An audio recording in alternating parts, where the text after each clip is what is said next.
আসসালামু আলাইকুম প্রিয় বার্সা ফ্যান্স, প্রিয় কুলার্স।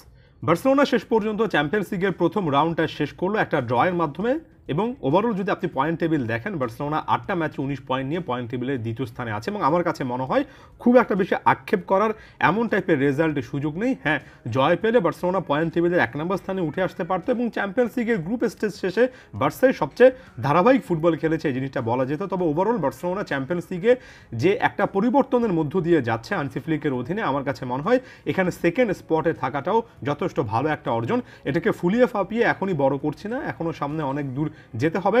তবে একেবারে নিশ্চিত করে বলতে পারি, যারা আসলে খেলা দেখা শুরু করেছিলেন চ্যাম্পিয়ন্স লিগের ম্যাচ ডে 1 থেকে, ঘোরতর বার্সা ফ্যানও আসলে দিন শেষে গ্রুপ পর্ব শেষে বার্সেলোনা পয়েন্ট টেবিলে দ্বিতীয় স্থানে থাকবে সেই জিনিসটা আশা করেননি। সে জায়গা থেকে হানসি ফ্লিকের এই দলটা যথেষ্ট ভালো ফুটবল খেলেছে।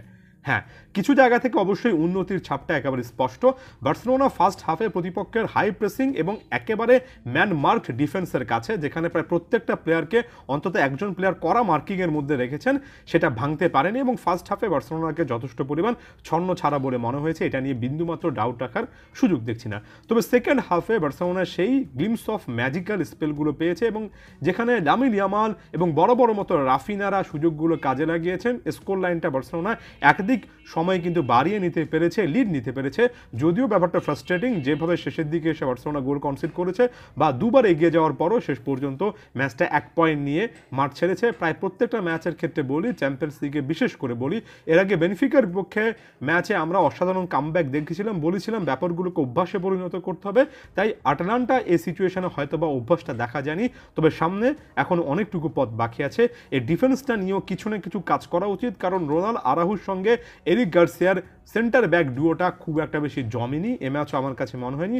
ফুল ব্যাক পজিশনে বালদে, জুলস কুন্ডেদের ওভারল্যাপ করে উপরে উঠে আসার পাশাপাশি ব্যাকট্র্যাক করার ক্ষেত্রে আরেকটু বেটার সার্ভিস আশা করেছিলাম। মিডফিল্ডে পেদ্রি, ডিয়ং এবং গাভির এই ট্রায়োটা সেভাবে ফাইনাল থার্ডে অ্যাটাকিং ডিসপ্লের ক্ষেত্রে জমছে না, সেটা বোঝা যাচ্ছে অন্তত এই ম্যাচের কনটেক্সটে। এবং আরও একবার, এটা অনেকটা রাফিনা নির্ভর একটা অ্যাটাক লাইন ছিল, যেখানে রাফিনা তার মুভমেন্টের মাধ্যমে, তার ফ্রি কিকের মাধ্যমে, তার কর্নার কিকের মাধ্যমে একের পর এক অপরচুনিটি তৈরি করেছেন। লামিন ইয়ামালও তার ম্যাজিক্যাল টাচ দেখিয়েছেন। লেভানডফস্কি এক্ষেত্রে কিছুটা হলেও হয়তো নিষ্প্রভ ছিলেন। শেষের দিকে এসে ফেরমিন লোপেজ, ফেরান তোরেস চেষ্টা করেছেন। ফেরান তোরেসের একটা শর্ত প্রতিপক্ষ গোলকিপার দারুণ দক্ষতায় ঠেকিয়েছিল বটে। সব মিলিয়ে এটা একটা মিক্সড এক্সপিরিয়েন্সের ম্যাচ। তবে আমাদের এই জিনিসটা বুঝতে হবে, চ্যাম্পিয়ন্স লিগে অবশ্যই গ্রুপ পর্বের ম্যাচগুলোতে ভালো খেলা দরকার, তবে সবচেয়ে ইম্পর্টেন্ট ফেজটা মাত্র শুরু হচ্ছে। নকআউটে বার্সেলোনা যে সকল প্রতিপক্ষকে পাবে সামনের দিনগুলোতে, সেখানে এমন সিচুয়েশনে বের হয়ে আসার মানসিকতা বেশি রাখতে হবে। এবং চ্যাম্পিয়ন্স লিগটা আমার কাছে তো মনে হয় আসলে শুরু হয় নকআউট স্টেজ থেকে। কেন এই কথা বলছি? কারণ চ্যাম্পিয়ন্স লিগে যখন আপনি নকআউট স্টেজে যাবেন, তখন আসলে প্রতিপক্ষ কে সেটা খুব একটা বেশি ম্যাটার করা উচিত না। কাছাকাছি শক্তির অনেক প্রতিপক্ষকে আপনি পাবেন এবং এখানে আপনি যদি হেরে যান, আপনারা কামব্যাক করার সুযোগ নেই।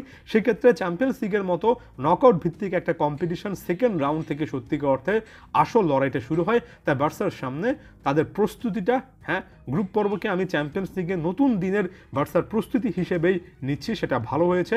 পরবর্তী রাউন্ডগুলো থেকে বার্সেলোনা যাতে এমন সিচুয়েশনে শেষের দিকে এসে গোল না কনসিড করে, কিংবা কনসিড করলেও বেনফিকার মতো ম্যাচের মতো যাতে করে আমরা কামব্যাকটা দেখতে পারি, সেই জিনিসটা আশা করব।